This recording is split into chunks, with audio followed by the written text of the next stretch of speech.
welcome to the first and only vlog edition of Forrest Cooks in Forrest County. Today we're going to make fried okra, which is basically this weird looking vegetable fried.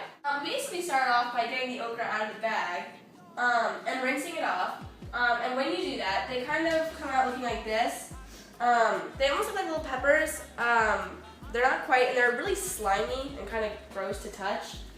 Alright, so when you're done washing the okra, you're going to want to start cutting it up. So basically however small or large you want your actual pieces of fried okra to be is how many times you're going to cut it. So for example, if you want like a larger size piece of fried okra, you're only going to cut the thing into like halves. If you want like smaller pieces of fried okra, you're going to cut it into thirds.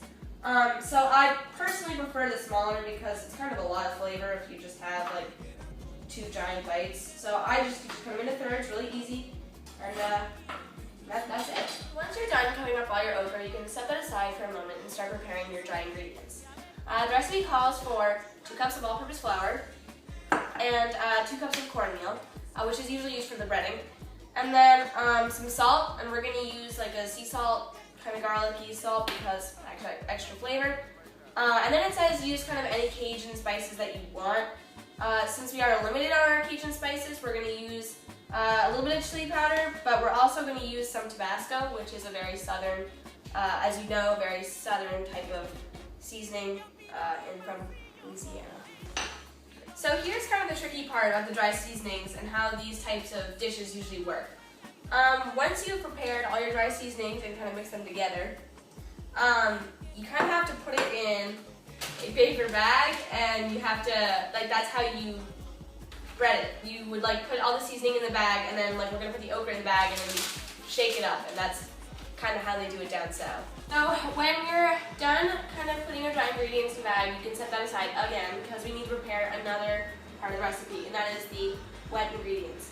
As you can see, we already have the oil kind of heating up a little bit, getting ready to fry up our okra, and now we have the other wet ingredients, which include 1.5 cup of milk, whole milk or buttermilk, 1 egg, and then whatever hot sauce you have. Once you have everything set up, you are now ready to start combining your ingredients. So you can basically start putting the okra in the, if you want to come over here and look at this, you can start putting the okra into the wet ingredients. And you're going to have to like kind of sift them through a little bit. It helps if you have like a noodle strainer, like when you serve pasta, or any type of like wet dish. That way, you know, you don't want the liquid to get into the bag and seep through and break your baggie. So you really kind of want to let them drain as much as you possibly can. So you have your things.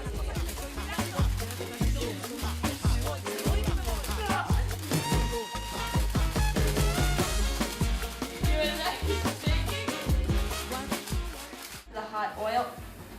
You really want to be careful not to burn yourself because they will burn a lot.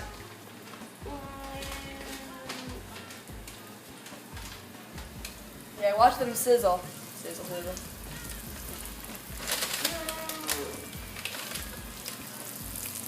Or you can use your slide spoon again, but you really don't need any like particular device. You just have to lightly flip them over. They're pretty much done cooking, so you're going to let them strain out, and then you're going to lightly put them on a plate with a paper towel so that the oil drains out, kind of like what you would do with bacon. Okay. So now that we're done, this is like the first batch, so you want to do them in batches because you don't want to have a bunch of pieces going on because it gets kind of hectic and confusing. The oil kind of splatters in your face and whatever. So, so this is like the first batch. You just want to have a couple pieces, and now that they're kind of cooled down a little bit, you're going to add some seasoning.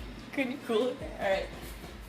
I like using this mixed up salt thing, and just add that, and good to go.